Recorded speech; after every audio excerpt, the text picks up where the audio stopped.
Proclamación del Evangelio de Jesucristo según San Mateo, correspondiente a este martes 16 de agosto de 2022.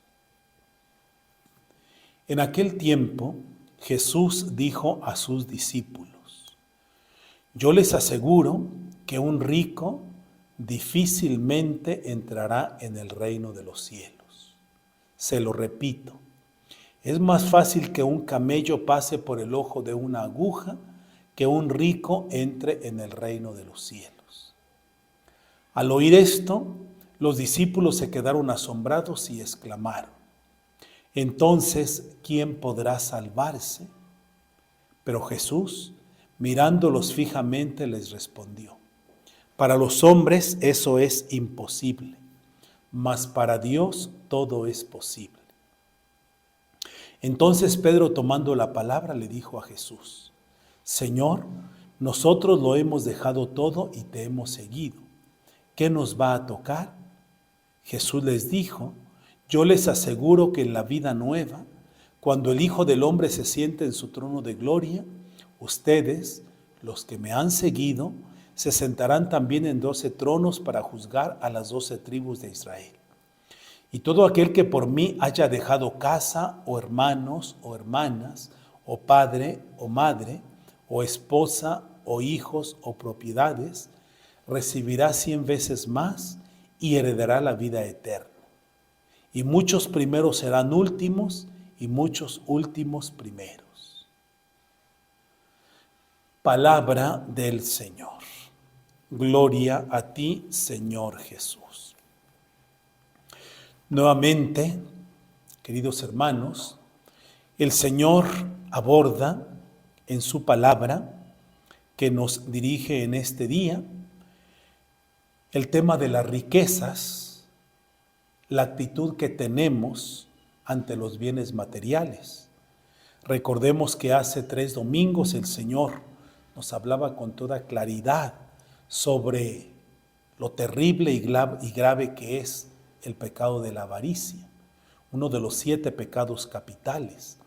Y precisamente, pues de eso nos habla hoy el Señor. Estas palabras que hemos escuchado vienen inmediatamente después de que el Señor ha llamado, ha invitado a aquel joven rico para que sea uno de sus apóstoles. Pero el Señor le ha dicho: pues ve y vende lo que tienes, dáselo a los pobres y después ven y sigue. Aquel joven no fue capaz de abandonar su riqueza para seguir a Jesús. Entonces, a raíz de esto es que el Señor hace esta afirmación categórica: yo les aseguro que un rico difícilmente entrará en el reino de los cielos. Se lo repito, es más fácil que un camello pase por el ojo de una aguja que un rico entre en el reino de los cielos. Hermanos, y aquí debemos pues tener muy claro a lo que se refiere el Señor. El Señor no se refiere al rico simplemente a aquel que tiene, no, sino a la actitud que se tenga ante los bienes materiales.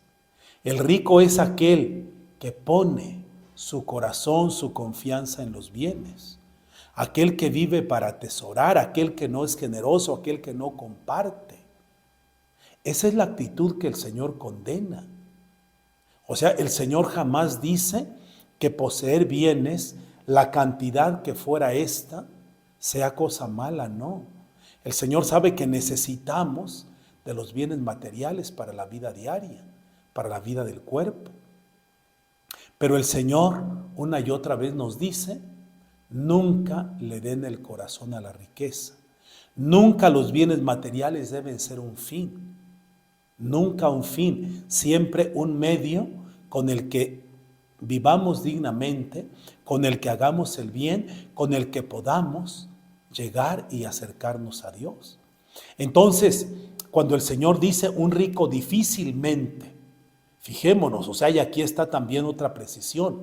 Es decir, alguien que confía y que tiene su corazón puesto en la riqueza, difícilmente se salvará. El Señor no dice, ya está condenado, no. Difícilmente se salvará. Ciertamente, pues, para una persona que lo tiene todo absolutamente materialmente hablando, pues es difícil la pobreza, es difícil el desapego, es difícil dejar entrar a Dios en su vida. ¿Por qué? Pues precisamente porque su corazón está puesto en aquello. Por eso, hermanos, debemos pedir a Dios nos dé una actitud correcta ante los bienes materiales. Nos haga tener un corazón disponible para darnos cuenta de que todo es pasajero, de que las cosas materiales de este mundo son medios para llegar a Dios, no para que les entreguemos el corazón. Y junto a esto, una segunda cosa importantísima, la exclamación de los apóstoles que asombrados se preguntan, entonces, ¿quién podrá salvarse?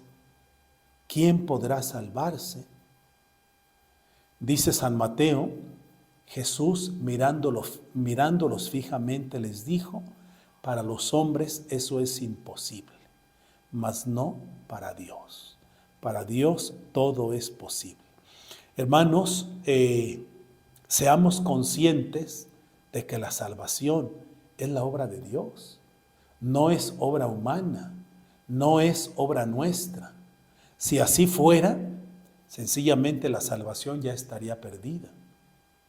La salvación es obra de Dios y Él la va realizando día con día, así como dice uno de los tantos dichos, escribiendo derecho con renglones torcidos. Dios, a pesar de todo, lleva adelante su plan de salvación, a pesar de que en momentos y en épocas de la historia, sobre todo en nuestros tiempos, se vea como que el mal gana mucho terreno, como que el demonio va ganando la batalla, pues no. Dios sigue llevando adelante su plan de salvación. Entonces, hermanos, ¿qué nos toca a nosotros? Nos toca la pequeñísima parte que nos toca en esta empresa, podemos decir, es aceptar, querer verdaderamente esa salvación que el Señor ya nos ha conseguido. A eso vino el Señor al mundo, a salvarnos, a salvar a toda la humanidad. Pero, tristemente, hay muchas personas que no aceptan, que no quieren esa salvación. Y no solamente lo dicen con palabras, no, su vida, sus malas obras hablan de eso, de ese desprecio hacia la obra salvadora de Dios. Entonces, nos toca pues aceptarla, quererla realmente y no precisamente con palabras, sobre todo con nuestras obras. Nuestra manera de vivir día con día habla si realmente queremos y nos interesa esa salvación. O simplemente es cosa indiferente, es cosa que ni para bien ni para mal, como tristemente para tanta gente. Hermanos, la salvación pues ya la realizó el Señor. Por eso tengamos confianza, pero seamos conscientes pues de que la parte pequeña que nos toca a nosotros es realmente querer y aceptar y decirlo con nuestras buenas obras de cada día, que realmente queremos y nos interesa esa salvación que el Señor Jesús ya nos ha concedido, ya nos ha conseguido con su pasión, con su muerte y con su resurrección.